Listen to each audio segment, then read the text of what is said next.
Lobster bisque was still dripping down the bridge of my nose when my son-in-law leaned back in his chair and started laughing. Not a chuckle. A full, open-mouthed laugh, like he'd been waiting years to do it. The bowl was upside down on the tablecloth in front of me, and a piece of garnish had landed on my lapel. I could feel the cream soaking through my collar, warm against my skin. "That's what happens when old men forget their place," he said, loud enough that the couple at the next table turned to look. I didn't move. I just sat there, both hands flat on the white linen, staring at the candle in the middle of the table. The flame was wobbling because of the air conditioning vent above us. I remember noticing that. I remember thinking how strange it was that I was watching a candle flicker while bisque ran down my chin. And then my daughter spoke. My only daughter, the one I held in the hospital 29 years ago, the one whose college tuition I paid in cash because I refused to let her start her life in debt. The one I walked down the aisle 18 months ago in a dress that cost me more than my first car. She said, "Honestly, Dad, he's not wrong. Maybe you needed to hear it." I looked up at her. She wasn't laughing. She was just calmly cutting into her fillet like nothing had happened. Like her husband hadn't just emptied a bowl of soup over her father's head in the middle of a restaurant where the entree started at $68. The waiter came over. Young guy, couldn't have been more than 23. He had a clean white towel in his hand and his eyes were wide. "Sir, I am so sorry. I held up my palm. "It's fine. Could you bring me the check, please?" "Of course, sir. Right away." He hurried off. My son-in-law was still grinning. He picked up his wine glass like he'd just won something. "Dad, you don't have to make a scene," my daughter said, her voice low and tight. "Just clean up." I took the cloth napkin from my lap and wiped my face. Slowly, methodically. I wiped my forehead, my cheeks, my chin. I dabbed at the front of my shirt. I knew the cream stain wouldn't come out. The shirt was finished. The suit jacket too, probably. I didn't say a word. The check came. $492 and change. I put down $600 in cash because I never wanted that young waiter to feel like our family had stiffed him after what he just had to witness. I stood up. "Where are you going?" my daughter asked. "We haven't even had dessert." I looked at her, really looked at her, and for the first time in a long time, I didn't see my little girl. I saw a stranger wearing my daughter's face. I walked out of the restaurant. The valet brought my car around. I drove 3 blocks, pulled into a gas station parking lot, and sat there in the driver's seat with both hands on the wheel for about 10 minutes. I didn't cry. I wasn't sad. I was something else. Something quieter and harder to name. Then I took out my phone and made one call. Just one. To understand what that call was, you have to understand who I was before that night. My name doesn't matter for this. What matters is that I'm 58 years old. I built a logistics company from a single leased truck and a phone in my garage in 1994. Today, that company moves freight across 32 states, employs over 400 people, and is privately held. I own it. All of it. I never took outside money. I never went public. My wife passed away from breast cancer when our daughter was 16, and from that day forward it was just the two of us. I gave her everything. Not because I was trying to spoil her, because I was trying to fill a hole that couldn't be filled. I see that now. She went to Vanderbilt. I paid for it. She wanted to backpack through Europe the summer after graduation. I paid for it. She wanted a loft in Nashville when she got her first job at a marketing firm. I bought it for her, put it in her name, paid the property taxes every year. When she met him, the son-in-law, at a charity gala I'd helped sponsor, I was happy for her. I really was. He seemed sharp. He worked at a regional consulting firm. He drove a leased BMW and wore good shoes and looked me in the eye when he shook my hand. I should have known better. I'd been around enough men in my life to recognize the type, the kind who study the room before they enter it, the kind who calculate. But I wanted her happy, so I signed off. I paid for the wedding. $240,000, all in. The reception was at a private estate in Franklin. She wore my late wife's pearls. I gave a toast that made the older guests cry. I meant every word.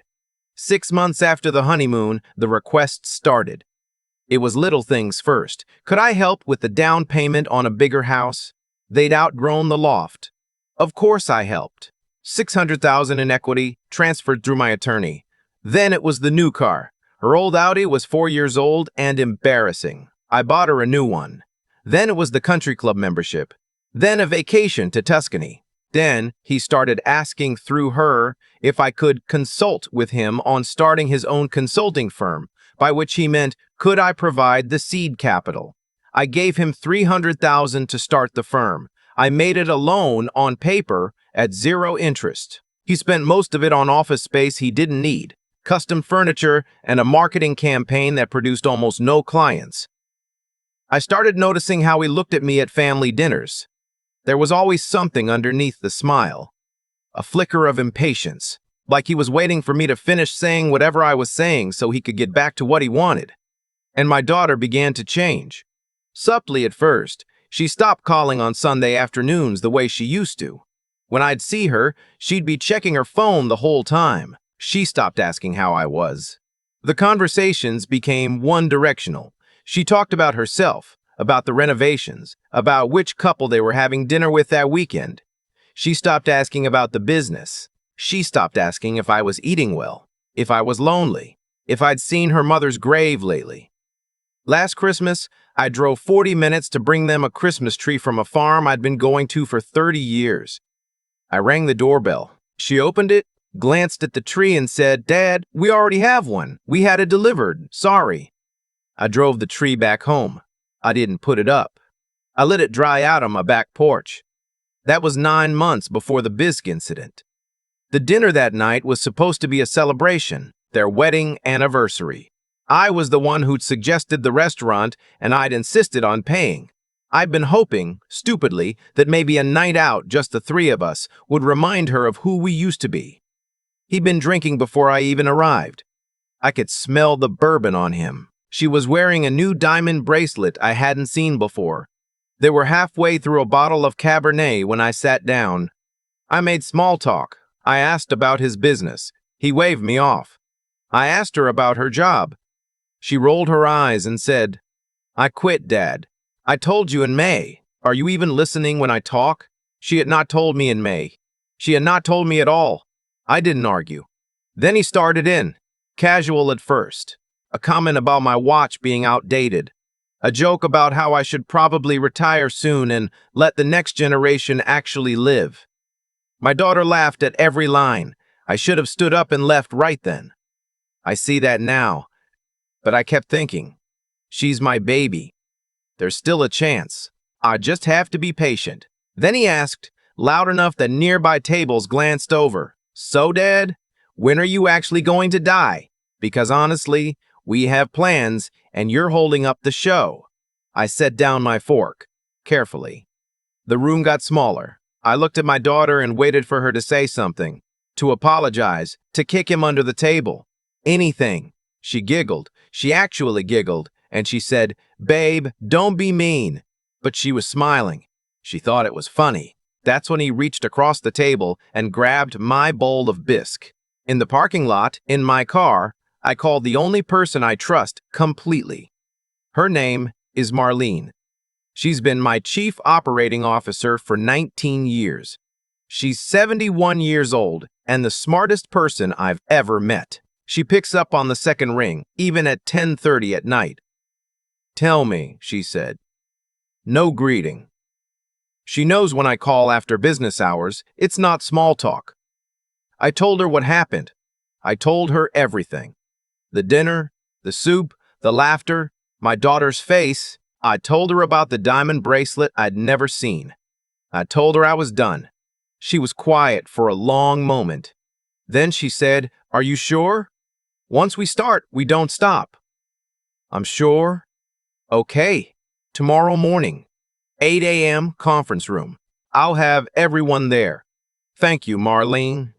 "He's a parasite," she said. "I've told you that for 3 years. I told you the day he asked you for the seed money. You were right. She hung up. Here's what most people don't understand about wealth. Wealth isn't a number in a bank account. Wealth is a structure, a trust here, an LLC there, a holding company that owns this, a beneficiary clause that triggers that. My daughter had been living inside the structure her whole adult life, but she had never bothered to understand it.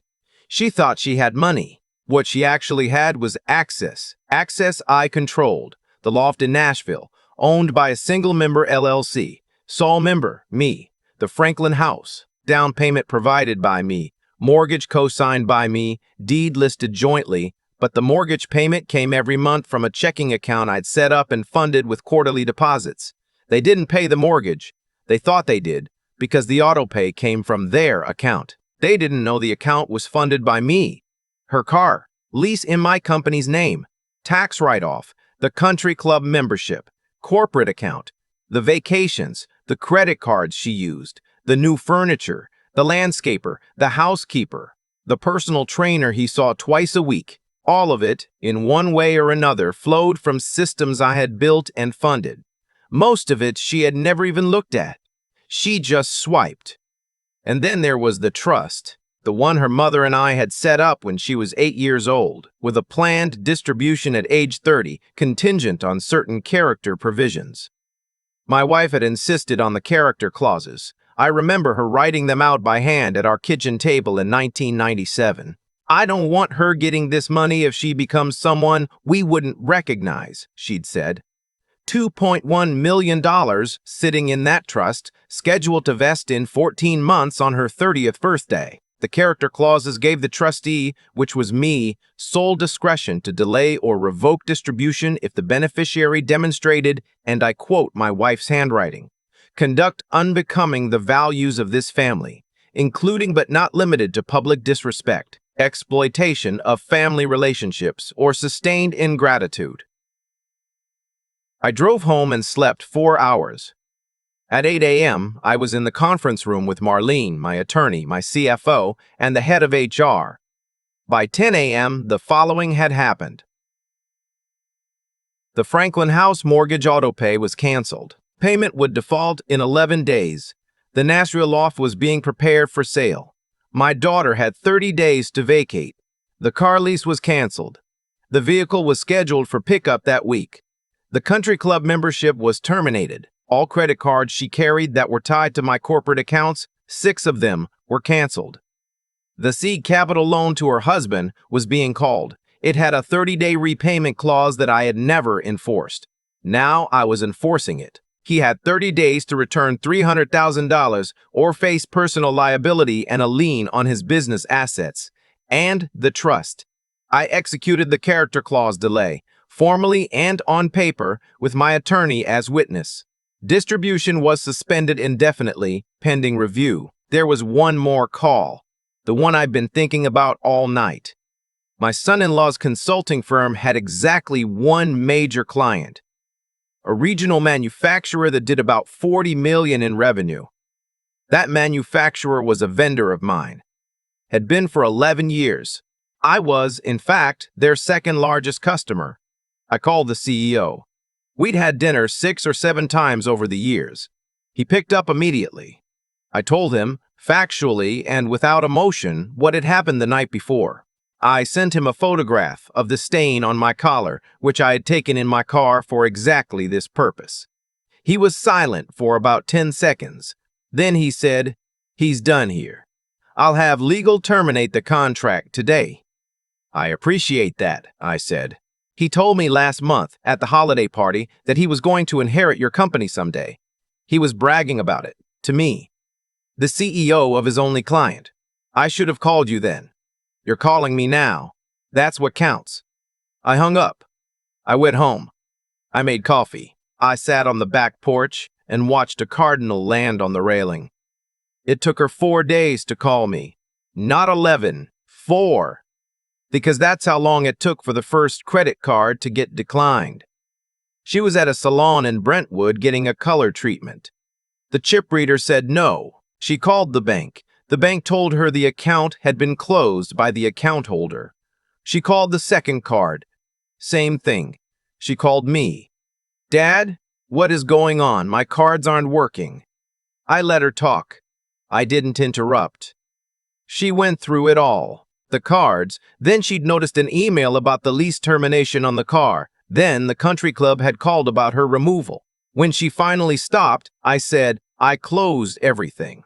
Silence. What do you mean? Closed everything. I mean what I said. I closed the accounts. The cards, the cars, the club, the loft, the house, all of it. She started to laugh. Nervous laugh. Dad, come on. You're upset about the dinner. I get it. We can talk about it. But you can't just, I already did. This isn't funny. I'm not laughing. She started crying then. The crying turned into yelling. She called me a tyrant, a bully, a controlling old man. She said I'd never let her live her own life. She said her mother would be ashamed of me.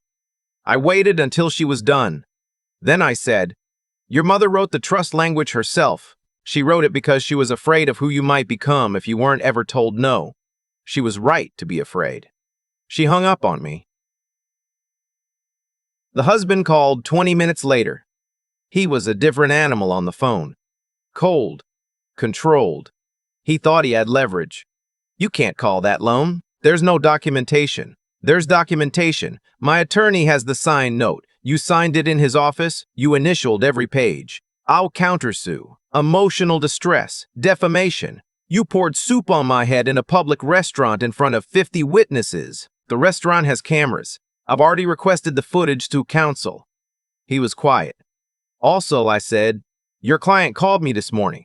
The manufacturer. You should check your email. He hung up.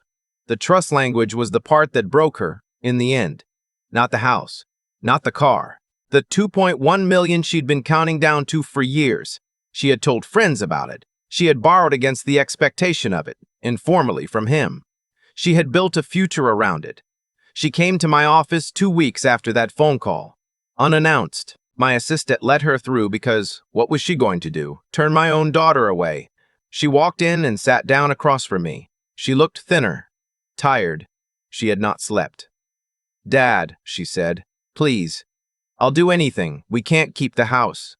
The mortgage company is calling every day. He lost the client. We're going to lose everything. I didn't say anything. I just looked at her. She said, I'm sorry. I'm so sorry. I don't know what happened to me. I said, you let a man you'd known for 2 years convince you to be cruel to a man who'd loved you for 29. She started crying. Real crying. The kind I hadn't seen since her mother's funeral. I didn't reach across the desk. I didn't soften. I'd been softening her whole life, and look where it got us. I said, here's what's going to happen. You're going to leave him, or you're going to stay with him. That's your choice, and I won't make it for you. But understand this. If you stay with him, the structures stay closed. Permanently. The trust gets redirected to charity on your 30th birthday. The house gets foreclosed, and we move on. You'll have to figure out a life like the rest of the country figures out a life. She looked up at me. Her mascara was everywhere, and if I leave him, then we sit down, you and me and Marlene, and we figure out a path, not a handout, a path. You go back to work, a real job. You rent a 1-bedroom apartment by yourself in your own name that you pay for from your paycheck. You go to therapy, weekly, paid for by you, and you find out who you are without my money standing behind you. You do that for 2 years, and then we talk about the trust, not before. She was quiet for a long time. Then she said, why are you doing this? I said, because your mother asked me to. She left. She didn't call for a month. I didn't call her either. That was the hardest month of my life. I am not exaggerating. Some nights I would pick up the phone and almost dial. I am not exaggerating. Some nights I would pick up the phone and almost dial. I'd put it down. I'd sit there in the dark. Marlene came over once with a casserole and made me eat it. She said, you did the right thing. Doing the right thing doesn't feel good. That's how you know it was the right thing. The husband cracked first. He filed for divorce 6 weeks after the dinner. He cited irreconcilable differences and tried to claim half of everything she had, which was nothing now. His own lawyer told him in writing that there was nothing to fight over. He moved out of the Franklin house, which was about to be sold short anyway, and went to live with his brother in Memphis. Last I heard, he was selling life insurance. She moved into a studio apartment in East Nashville. 640 square feet. She got a job at a marketing agency, an entry-level coordinator position, making $52,000 a year, less than half of what she used to spend on clothes. She started therapy. She found the therapist herself. She paid for it herself. She didn't call me for 3 months. Then one Sunday in October, my phone rang at 4 in the afternoon. I was on the back porch, same chair as always. "Hi, Dad." "Hi, sweetheart. I'm calling because I used to call you on Sundays, and I stopped. And I shouldn't have." I had to put the phone down for a second. "I'm here," I said when I picked it back up. "I'm right here." She started crying. I let her. "I'm sorry, Dad," she said. "Not for the money. I'm sorry for the way I talked about you. I'm sorry for laughing that night. I keep playing it back in my head, and I can't believe that was me. I can't believe I let that be me." "It was you," I said, "but it doesn't have to be you anymore." We talked for an hour, about small things mostly. She told me about her boss, who was 31 and a former Marine and refused to let her cut corners. She told me about the woman in the apartment next to hers who'd lent her a saucepan and become her first real friend in years. She told me that she'd started running again, that she'd lost 12 pounds, not on purpose, just from walking everywhere, because she didn't have a car anymore. She said, "I'm starting to remember who I was." I said, "Good, I missed her." We started doing Sunday calls again. Then Sunday dinners once a month at a little Italian place near her neighborhood that costs about $20 a head. She always offers to split the check. I let her, half the time. A year went by, then 14 months. She made the 2-year mark in August. We had dinner at the house. She brought a bottle of wine she'd bought herself, a $15 Chianti, and she was prouder of it than she'd ever been of the wine in the cellars of the house she'd lost. After dinner, I asked her to come into the study. She sat down. I sat down across from her. Marlene was there too, by phone, on speaker. I said, "Your mother set up that trust because she believed in who you could become, not who you were when you were 8 years old, who you could become. 2 years ago, I had to decide whether that person still existed." She was very quiet. I said, "She does." I slid a piece of paper across the desk. The trust was active again, with one change. The distribution would not happen as a lump sum.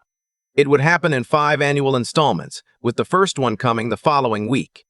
She read the paper.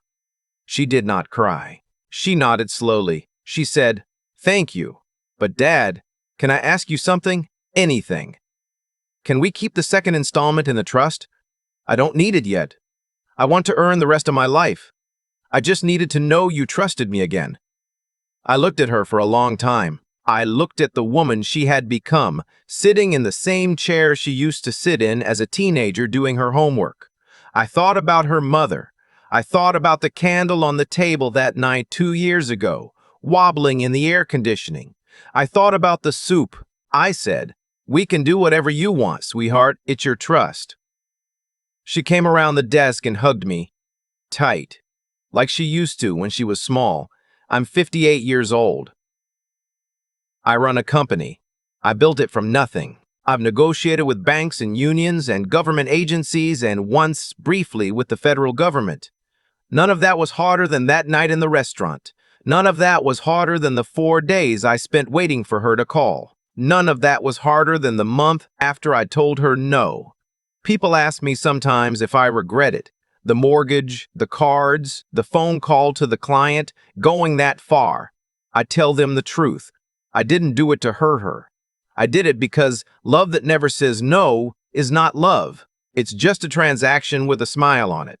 And what came back to me after 2 years of silence and work and grief was my daughter. Not the version her husband had built. The version her mother had hoped for. The suit jacket from that night is still in my closet. I never had it cleaned. The stain is still on the lapel, a faint yellow shadow you'd only see if you knew where to look. I keep it as a reminder, not of what she did, of what I almost let her become. And on the days I miss her mother most, I take it out and I run my thumb across that stain and I say, out loud to a woman who isn't there, she came back. You were right. She came back. I think about that candle a lot, the one wobbling on the table while the bisque ran down my face.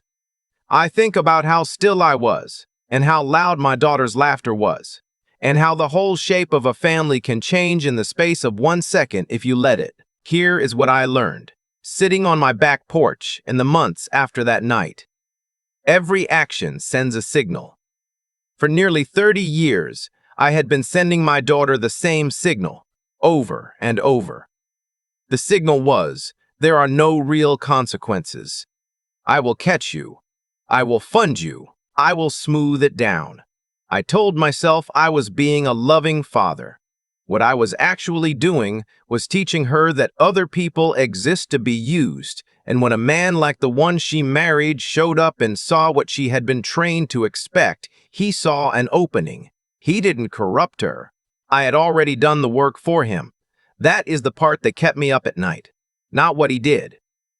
What I had quietly built in her. A child who is never told no does not grow strong. She grows hollow. And a hollow person will eventually be filled by whoever shows up first with a louder voice. The night in the restaurant did not happen because my son-in-law was a bad man, although he was. It did not happen because my daughter had a bad heart, because she didn't. Not really. It happened because cause and effect had been suspended in her life for so long that she had forgotten the rules apply to her too. Pulling the structures away wasn't punishment, it was just letting gravity work again. If I could go back and talk to the younger man I was, the one signing checks and forgiving everything because his wife was gone and his daughter was all he had left, I would tell him 3 things. I would tell him that decency is not negotiable. Not in your home, not at your table, not from the people who claim to love you. And the day you let it slide is the day you teach the people around you that you can be walked on. I would tell him to use his head, not just his heart, because love without clear judgment is just a slow form of damage, and the smartest thing a parent can do is see the person in front of them honestly, even when it hurts. And I would tell him that the hardest thing he will ever do is hold a line, when holding it feels like losing his child, and that holding it anyway is the bravest act of fatherhood there is. My daughter came back to me because the structures fell, not in spite of it, because of it. The girl who giggled at that table is not the woman who calls me on Sundays now. The first one was made of my mistakes. The second one, she built herself. 1 paycheck and 1 rented studio and 1 honest morning at a time. That is what I have left to pass on to anyone listening. Don't be loved at the cost of being respected. Don't be generous at the cost of being honest. And when the moment comes, and it always comes, have the spine to let the people you love feel the weight of what they have done. That is the only door real change ever walks through.